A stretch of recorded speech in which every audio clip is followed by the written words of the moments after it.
This is a Skywatcher Evostar 72 ED made from the shot optical glass, which is really good, low dispersion, low scatter glass.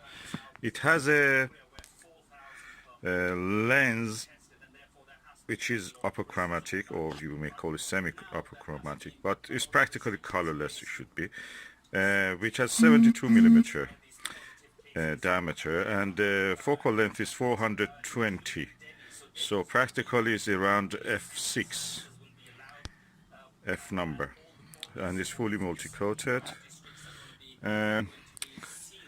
It's practically a telescope built for astrophotographing mind, and that's what it does. But beside that, is apochromatic.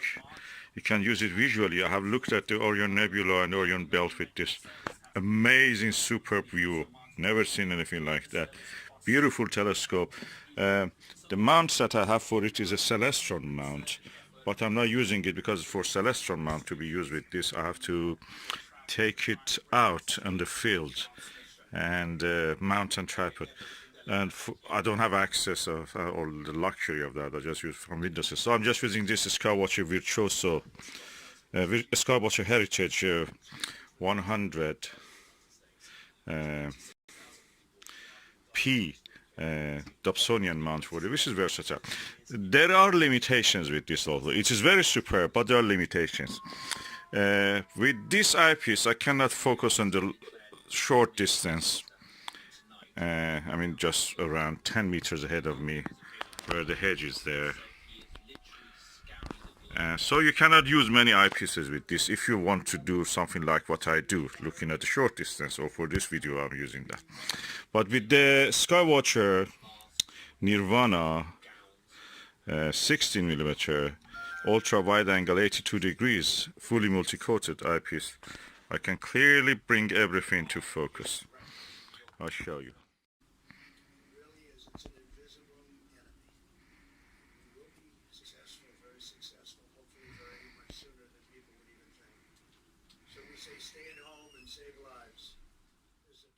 So bring it into focus with this Ostara 19 millimeter flat field 65 degrees eyepiece. It seems it works better with the shorter focal length, although it didn't work with the 15 millimeter.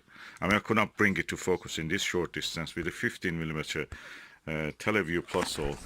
It couldn't come also in focus with this TeleVue 40 millimeter focuser. So much of this.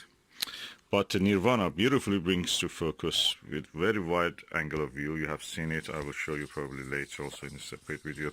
All in all, is also I just might point out feather touch focuser is really good in this case.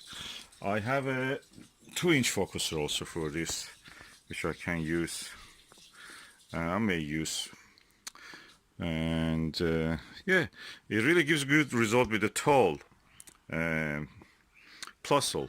I think 20 millimeter one tall eyepiece, 20 millimeter one or 25 millimeter one. Really beautiful result. Of course, you have to, again, the shortcoming is from me probably, because I'm targeting a short distance object, which is in this case the hedge in front of me, which is 10 meters away.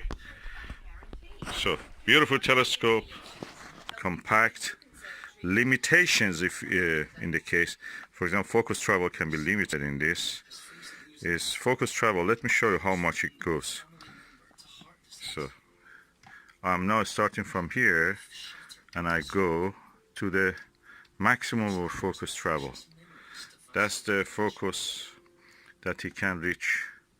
That's 3 centimeters practically. 1 1/4 inch probably, well, a little bit more probably, 1.5 inch. That's all, and that puts limitation on the on what you can see with this in close distance. But in the far distance, no, there is no problem with that. I've seen the Orion Nebula, as I told, and the belts of the Orion, the 3 stars of it, in very wide angle, I must say, in a very wide angle view. beautiful. Never seen anything like that with this telescope. I've seen that. And what is interesting also about this telescope, it has a cap like the Meade ETX telescopes that is screws in and will not come off, so your lens is well protected, your valuable expensive lens. This is inside of the telescope, as you can see. It is well blackened as far as I can see here.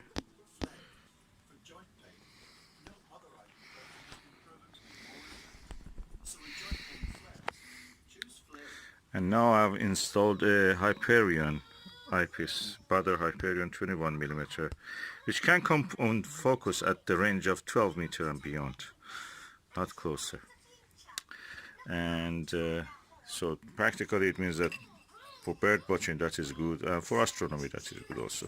It's cheaper than a telephoto lens. If you want to buy a telephoto lens for your camera, why not consider this? It has all the things that you need. Besides that, you can actually focus it and keep it in focus because there's a screw underneath here that you can actually keep it in focus. That is screw. And then it's fully multi-coated. It's a shot glass, which is the best glass you can find. It's patented glass practically. It gives a semi-upper or upper chromatic qualities. You can buy it new for as around 250 or something. Second hand you can buy cheaper. I bought this with the stand of it 215 or 35. Yeah, 235. And yeah, when you buy it new, it will come also with a carrying case, aluminum carrying case. You can put it inside there. And of course, what you buy online, when you buy it new, what it has is just a tube. You receive the tube, you finder, and star diagonal, and that's it. Nothing more. And also the dovetail and the rings. But I received also with a good go-to mount and tripod.